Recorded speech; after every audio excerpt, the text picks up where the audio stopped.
a primeira e segunda semana, a gente ficou mais refletindo os evangelhos, os relatos da ressurreição e a dificuldade de crer na mesma ressurreição. As mulheres creram primeiro, receberam notícia, anunciaram, mas os homens não acreditaram. Tem apóstolo que disse que tinha que ver para crer, colocar a mão, mas Jesus andou com eles, comeu com eles, se manifestou ressuscitado. Depois a gente mudou o foco. Começamos dias atrás o capítulo 6. Tem 69 versículos, é o maior dos capítulos dos evangelhos, capítulo 6 do Evangelho de João. Mas nós, daqui a pouco eu volto no Evangelho, nós estamos o tempo pascal inteiro, a gente vai ouvir os relatos do Ato dos Apóstolos. O Ato dos Apóstolos é o segundo livro de Lucas. Primeiro o Evangelho é a força do Espírito agindo na vida de Jesus. O Ato dos Apóstolos é a força do Espírito agindo na vida da igreja. Esse é o Ato dos Apóstolos. Já que vemos alguns personagens bastante presentes nesses dias, né? Primeiro, Pedro e João, a cura do paralítico. Rendeu um monte de sofrimento para os apóstolos, né? Sofreu cadeias, sofreu açoites, tudo pelo Cristo, porque eles fizeram um milagre em nome de Cristo. E Pedro disse: foi em nome dele, de Jesus, que vocês mataram, que o Pai ressuscitou, que nós fizemos essa obra. Não nós, mas ele. Depois a gente teve a figura de Estevão, que foi apedrejado. Já que Estevão é o primeiro mártir da igreja, estava aos pés de Estevão, e um dos que aprovou a morte de Estevão foi Saulo. Depois apareceu também Filipe, dando testemunho, né, de Jesus ressuscitado, pregando na Samaria. Mas do martírio de Estevão vai acontecer a conversão de Saulo em Paulo. Paulo, ele diz: eu perseguia e devastava a igreja de Deus. Dias atrás, o Papa Leão, na missão na África, diz que o sangue dos mártires é semente do Evangelho. Tem até um canto lá de quando a Beth tinha cabelo de outra cor, né?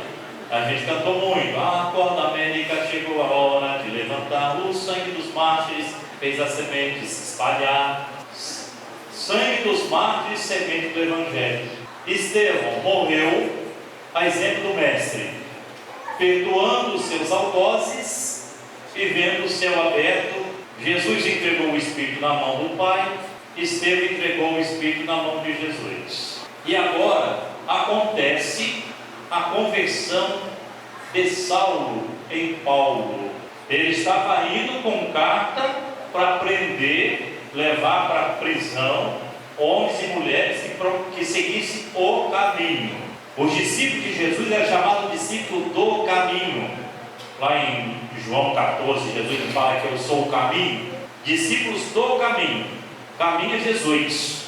Então Paulo está na missão, Saulo está na missão de levar presos os seguidores de Jesus. Ele encontra no caminho de Damasco o próprio Senhor ressuscitado, numa grande luz. O que aconteceu com Paulo? Tem gente que coloca que ele tomou até um tomo de cavalo. Não tem cavalo esse vídeo, né? Tem gente que fala que ele caiu do cavalo. Não tem cavalo, né? Ele caiu por terra, diante da luz. Ele vivia numa tremenda treva. A gente está na escuridão. Se a gente acender uma lâmpada muito reluzente, ao invés de a gente ver, ele fica cego.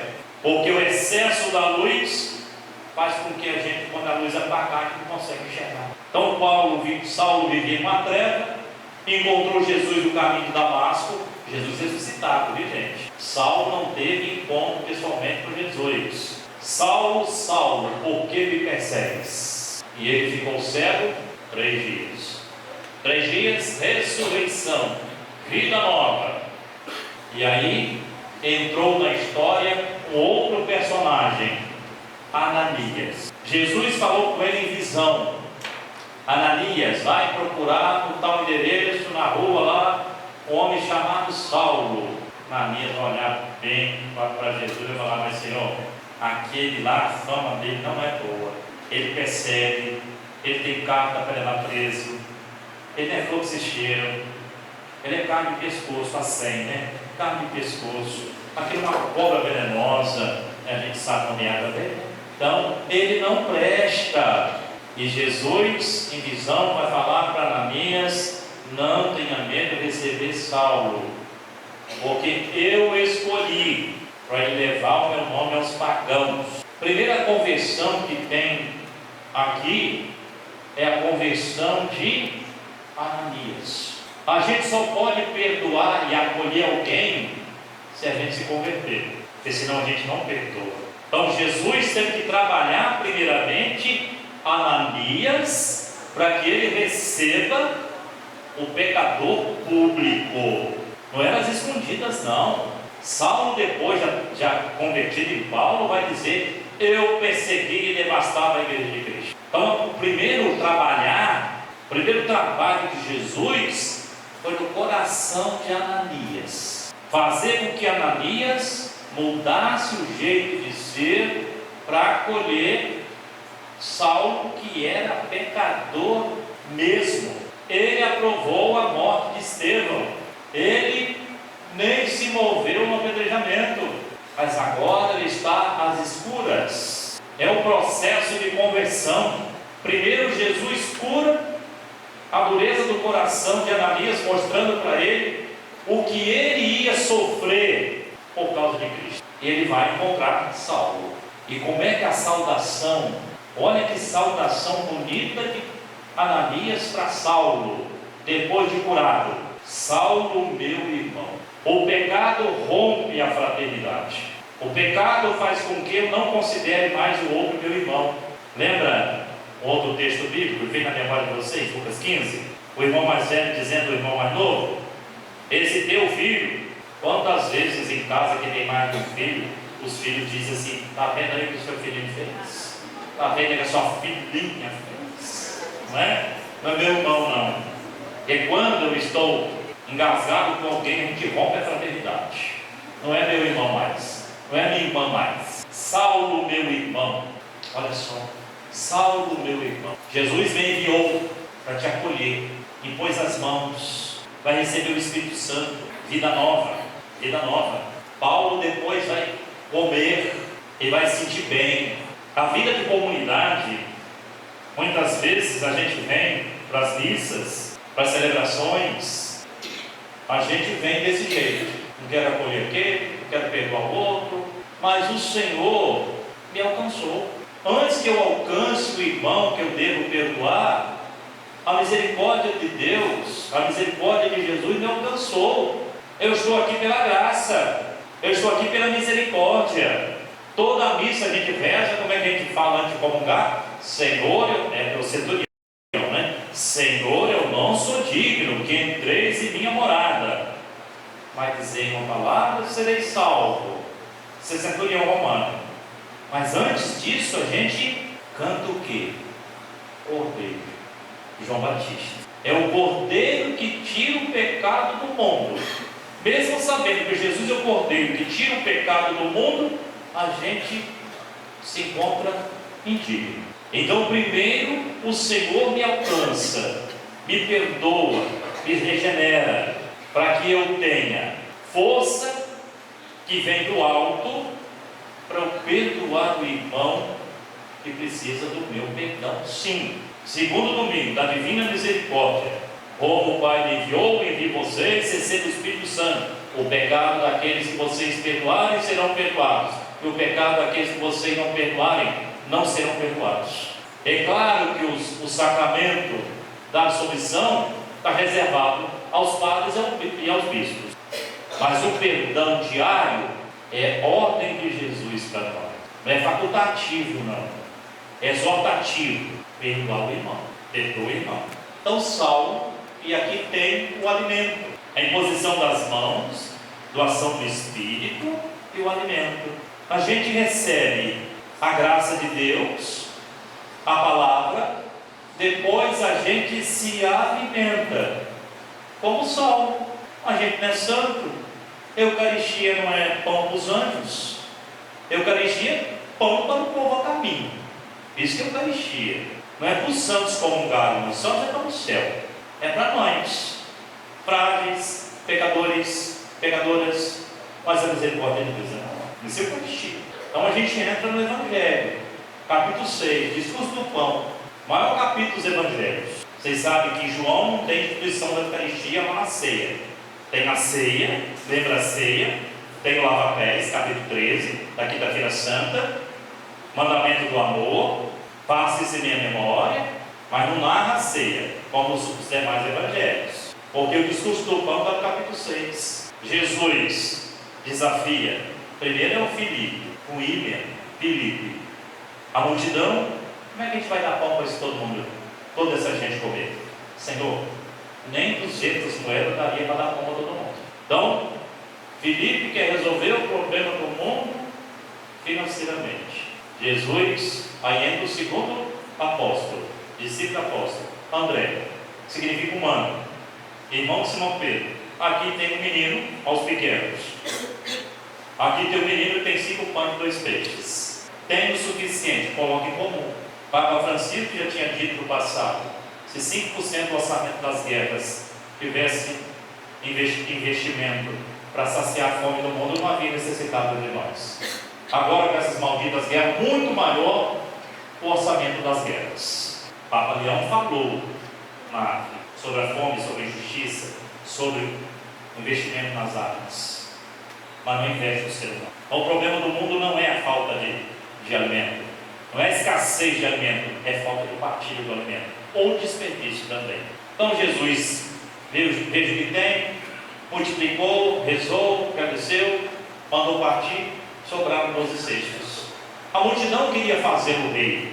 Claro, se tiver alguém que me dê tudo no tempo e na hora, sem meu esforço, sem meu suor, melhor ainda. Aí Jesus foge deles, vai rezar. A missão de Jesus não é essa. E Jesus aproveita a ocasião da multiplicação dos pães para falar da Eucaristia, para falar do pão descido do céu. Vocês estão me procurando, não é porque vocês viram os sinais, porque vocês ficaram saciados. Trabalhar pelo pão que não perece, sou eu. Eu sou o pão vivo descido do céu. Se alguém come deste pão, viverá eternamente. E hoje ele fala: o meu sangue é bebida, o meu corpo é comida. Quem come da minha carne e bebe meu sangue, tem a vida eterna. Nós comungamos o corpo e o sangue do Senhor. Quando a gente comunga, é Cristo em nós e nós nele, nós nele. Então, se o Cristo está em nós, aí a gente lembra Filipenses 2, tem em vocês, aí já é Paulo convertido, Filipenses 2, tenho em vocês os mesmos sentimentos que havia em Cristo Jesus. Então, se a gente come do pão que é Jesus, se a gente alimenta da vida de Jesus, se Jesus está vivo em nós, a gente tem que se esforçar para a gente parecer o máximo com Ele, que perdoava, que repartia, que tinha compaixão, que tinha proximidade, que não julgava, que não condenava, mas que acolhia. Essas devem ser as ações a nós. Essas devem ser as nossas ações diárias. Se a gente come o corpo dele, o sangue dele, se a gente se alimenta dele, quando a gente, aí a biologia, quando a gente se alimenta, se o organismo tiver tudo direitinho, o organismo abstrai os sais minerais, as vitaminas, né? Todo nutriente para a gente viver bem, né?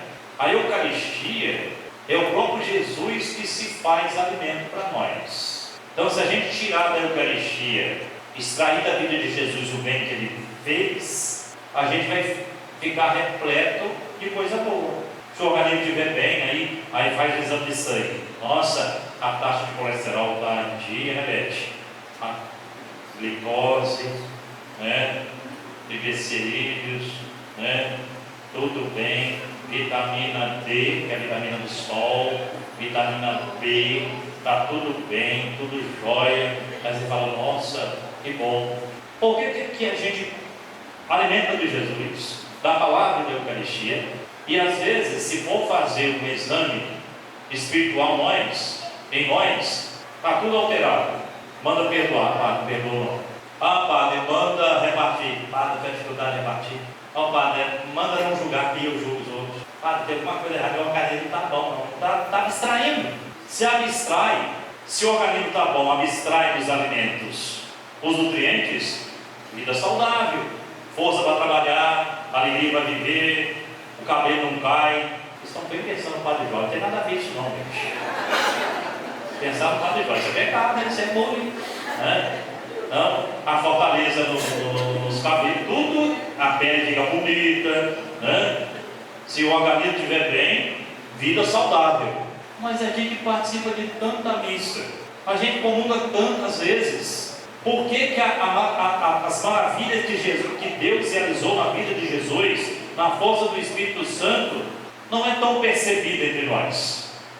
As primeiras comunidades viveu de tal maneira, ensinamentos apóstolos, fração do pão, que é a Eucaristia, a mesma coisa, nome dado Eucaristia, a partilha, não havia necessitado entre eles, e muitos vinham até eles pelo jeito de viver. Eles externavam com tanta beleza a proximidade de Jesus que sustentava o caminho, mesmo em tempos de perseguições. Eles viviam de tal maneira a vida que muitos já chegavam a ele. Vejam como eles se amam. E o povo que não conhecia, está acontecendo um movimento tão bonito lá, que aquele povo vive uma alegria, vive uma harmonia, vive a partilha tão bela, e vou participar daquele grupo lá. Era atração pelo testemunho. Então nós precisamos também pedir a graça de Deus, que a gente dê testemunho daquele que a gente come, daquele que nos alimenta, que é Jesus. Como o Pai me enviou, eu envio vocês. Nós somos enviados e enviadas. Então a gente deveria trazer em nós a beleza do Evangelho, a alegria do Evangelho. Essa semana completou um ano o nosso saudoso Papa Francisco, que foi morar com Deus, né? A alegria do Evangelho. Aquele que caminha com Jesus na vida de fé tem que ter a alegria de testemunhar. No grupo de mães que ora pelos filhos, na catequese, no grupo de canto, na pastoral do batismo, o texto dos homens. A gente tem que dar a razão da nossa fé. O alimento é de excelência, é o próprio Deus que se faz. Veja vocês o tamanho da coragem de Deus, que se apequenou de tal maneira que num pouquinho de vinho e num pedaço de pão ele se faz presente. Como que Deus é por nós? Na plenitude do tempo, Deus enviou seu filho nascido de uma mulher. Gálatas 4:4. João 3,16. Ouvimos dias atrás Jesus batendo papo lá com Nicodemos, né? Foi vários dias aí a gente naquele discurso sobre a luz, né? Jesus, luz do mundo, né? Veja vocês como que a gente tem que caminhar ainda. A gente tem que caminhar nessa direção. Ele sustenta a gente, alimenta a gente. Então, veja vocês, Deus amou o mundo, que enviou seu Filho ao mundo, né? Para que todo aquele que nele crê não pereça, mas tenha a vida eterna. João 3,16. Ouvimos dias atrás, semana passada, longo discurso do capítulo 3, né? Quando o Filho do Homem for levantado, atrairei todos a mim. Como Moisés levantou a serpente no deserto, assim é necessário que o Filho do Homem seja levantado. Não é serpente, é Jesus na cruz. São Pedro falou domingo para nós, né? Quem comprou vocês não foi nem ouro nem prata, foi o sangue derramado na cruz, segundo a leitura de domingo. Então vejam, ele se apequenou de tal maneira, já nasceu em Belém, pobre entre os pobres, num rancho de pastores, não tinha lugar para nascer. Na sua trajetória, ele leva a campanha da fraternidade, né? A campanha da fraternidade está ali atrás do João, né? As raposas têm tocas, os pássaros têm ninho, mas o Filho do Homem não tem onde reclinar a cabeça. Já falei no Filipenses 2, sempre condição divina, nos apertou a sua condição, você fez servo até a morte, morte de cruz, por isso o Pai o exaltou. Ao rebaixamento, ao esvaziamento. Mas ele deixou, gente, a presença dele na Eucaristia, um pouquinho de vinho, um pedaço de pão. Olha o que Deus faz para alcançar a gente. Olha o que Deus fez para alimentar a gente. O pão era um alimento básico para aquela cultura. E o vinho também era bebida básica da cultura de Jesus. Então aquilo que é essencial, eu dou a vocês. Sou eu. Tome e coma, tome e beba. façam isso em minha memória. Aqui nós estamos fazendo memória daquele gesto de Jesus há 2025 anos atrás. O mesmo gesto, mesma palavra. Olha o que Deus faz por nós, gente. Olha o que Jesus fez por nós, para nos alcançar, para nos sustentar, para nos trazer para perto. E às vezes a gente tem tanto distanciamento de Deus, né? A gente distancia de Deus à medida que a gente se distancia dos irmãos. Tem uma catequese dessa boa lá em 1 João. Deus é amor. Quem ama conhece o Deus veio de Deus. Quem o ama jamais conheceu a Deus. E quem diz que ama a Deus que nunca viu e não amar o irmão que vê é mentiroso. O amor é distintivo do amigo de Jesus, da amiga de Jesus. Não tem jeito de dizer que ama a Deus se não amar o próximo. Não tem jeito. Que Deus ajude a gente. Então Jesus se aproximou de tal maneira, um gesto que a gente faz nas eleições: comer, beber, para dar vida para nós. Que a nossa vida, uma vez nele, a gente possa ser sinal de vida para o mundo. Sinal de vida para o mundo. Hoje eu visitei o Cais de manhã, até encontrei o nosso Lucas, está com gripe.